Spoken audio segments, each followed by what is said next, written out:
Hi everybody, I'm Alice K. Ruckelhaus from SufferingWell and the How Initiative, and I'm going to show you some things with my journal today, but I wanted to show you how I do some things.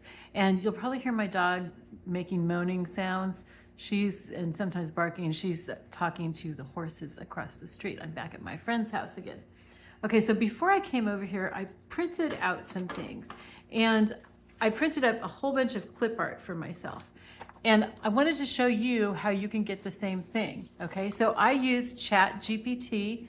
I have a paid membership, a monthly paid membership. There are free memberships. I'm not sure if you can get pictures with the free membership. You might be able to. I just hadn't tried to before I got the paid one. So try it and see. But this is exactly what I wrote to get these clip arts, okay? I wrote, "Please create some beautiful clip art for me using my realistic bohemian style in teal, green, red, gold, orange, yellow, brown, black, beige, and lavender. I would like Moldovan flowers, please." And then I just substituted, instead of flowers, I put children, houses, each of the things that I wanted. So you can choose whatever style you want. I made up realistic bohemian style. Bohemian, I got things that weren't in a style that I liked. The realistic one, it's not like photographs, but it's, like here's one of children. So it's more realistic. It's more almost 3D and everything. But you could say modern or abstract or like a watercolor or oil painting, whatever you like. I like really bright colors, and I'm more bohemian style. So that's what I do. So here I've got some children that I'll use for clip art, and I already cut out one that I'm going to use today when I'm working. A little girl, she's got basil in her basket, and you'll hear why when I work on that. I'm not sure if I'll have it in a recording for today or for next week. I did flowers, Moldovan flowers. Okay, and then sometimes it'll write something in here, Moldova. It's like I don't ask it to put words on the pictures because it doesn't usually come out right. These are Moldovan animals. This one I just said Moldovan scenery, and I asked for another page of different scenery. So those are things that I can cut apart. For house interiors, she's wagging her tail while she's barking like that because she really, really wants to see the horses, wants to go over to them. Teacups, dishes, teapots. Now, one disappointment that I have with this here is that, she brought them all the way out to the edge, but didn't give me the whole thing. So when I cut them out, I'm not going to have the whole thing except in this middle row. So that's kind of disappointing, but you can ask her to correct things. I was in a hurry because I was getting ready to come over here. Okay, I put vehicles, Moldovan vehicles. So we have some cars, but we also have like an old-fashioned carriage. And look at this truck. Oh my gosh, isn't that great? And then Moldovan buildings, Moldovan houses. Here's the children one again, and I did another copy of each of those. Okay, so those are clip art that I have, ordered ChatGPT to do for me. Okay, and then I can cut those out like I showed you with the little girl, and I can put them wherever I want to. Okay, also, I'll save little scraps like this. Okay, this is just like, the colors, a color sample thing. Let me see if I can get it in there. Sorry, it's like it films backwards. And so like I have that one page that's really, really plain. So I'm going to see if that would work on there just to give it a little pop of color. I kind of showed you this last time. I cut things out from magazines or ads and stuff. All of this stuff came from one newsletter from a hermitage that I'd been to called Pachaman Terrace. And I think I did a video on it. I'm not sure if I posted it yet. And so I will, like when I open up my junk mail, I'll look at just see if there are any pictures or any scrap words that I like, or really neat letters. I'll cut out letters of the alphabet to put in. And you can end up with a real collection of junk mail. My husband was killed in a car accident 5 years ago, but before that, while he was still alive, he used to put the junk mail under other trash in the garbage can in the kitchen so that I wouldn't see it, because I had so much junk mail that I was saving. It was really bad. Now I don't have him to do that for me. So I have a whole craft room full of garbage like that.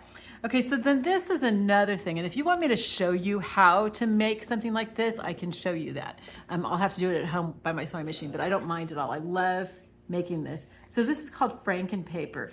And what it is I just took a regular piece of paper and then I sewed little scraps. There's like fabric, here's fabric, here's fabric, here's some lace, you know, a little piece of lace, pieces of thread. This is some of my husband's yarn because he knitted sweaters for a living.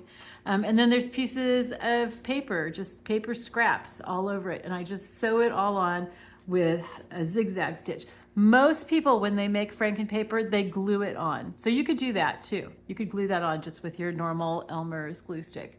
But I love to sew, and it gives it a really, really neat texture. The glue stick won't hold on the fabric or the lace or the threads though. You'd have to use a different glue for that.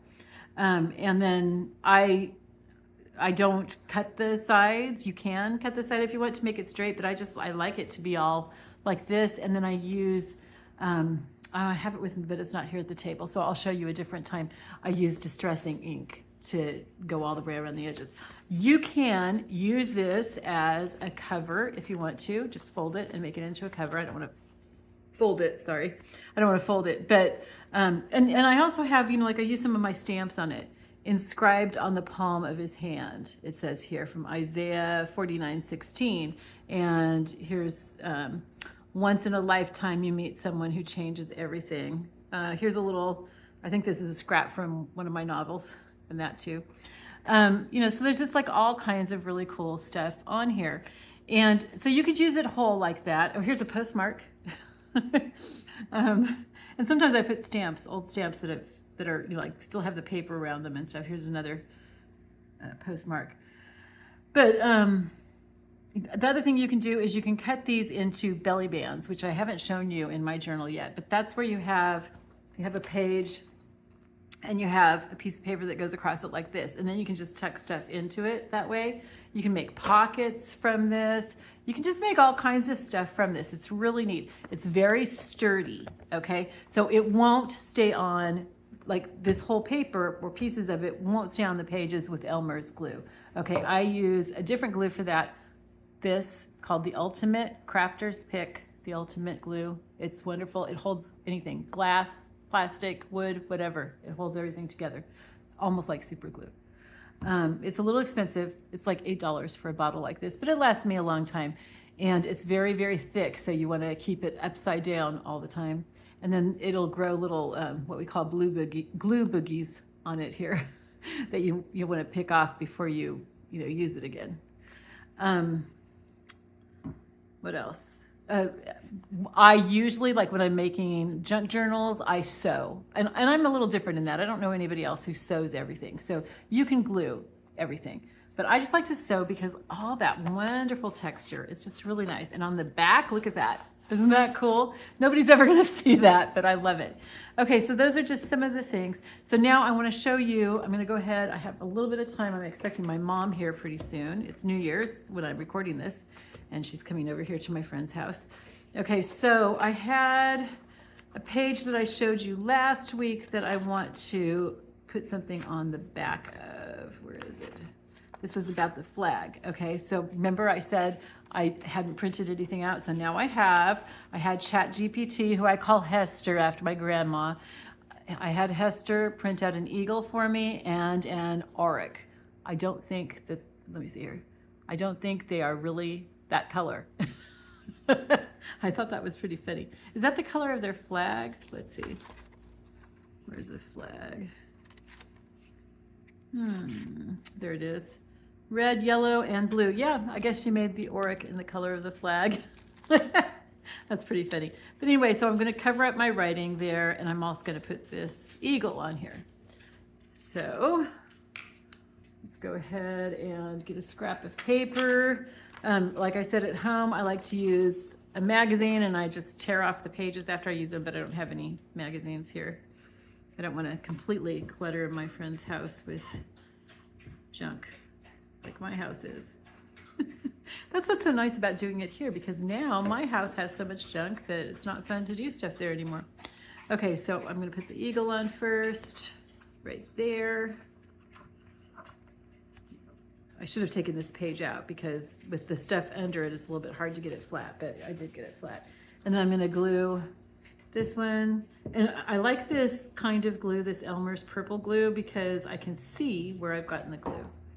All right, and then I'm just going to put him here.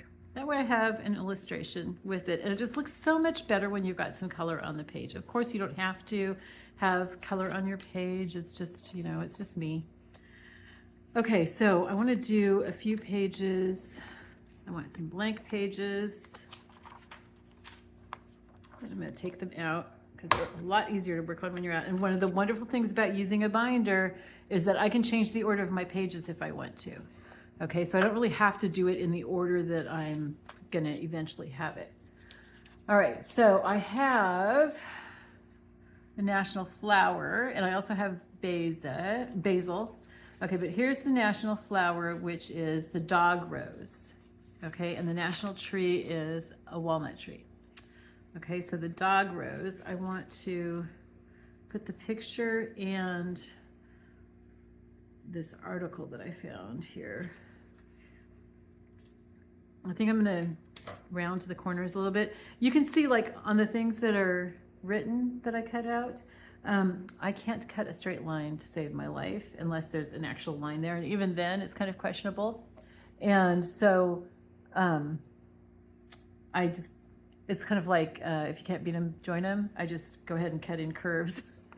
But sometimes I like to cut my corners to cut them a little curvy, and I think that it actually holds down better. You know how it's usually the corners that come up?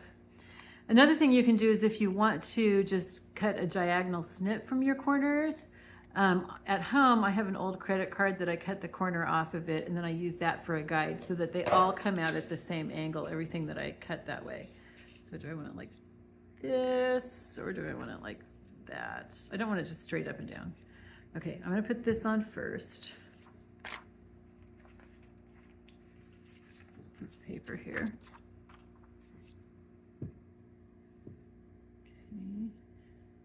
So I've got this thing about the dog rose. I didn't know what a dog rose was until I had a picture printed of it.